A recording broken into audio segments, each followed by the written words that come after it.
Okay, there's been fairly heavy snow. Visibility is atrocious. What are we looking for?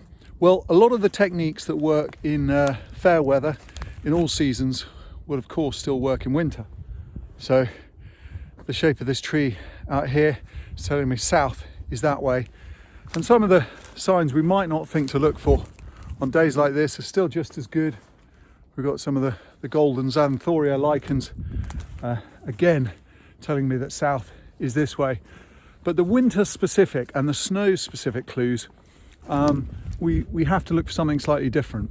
So if we look at this tree here, we've got lots of growth out to the south. But what I'm looking at is the way the snow has collected on the tops here, all the way along the tops. Any sort of half flat surface has collected the snow, and we'll get that on any flat surface, whether it's the ground or a branch. So what we're actually looking for is the places where snow's collecting that have nothing to do with gravity. And as we look up the tree here, we can start to see the strips on the north, or in this case, the northwest side of the tree.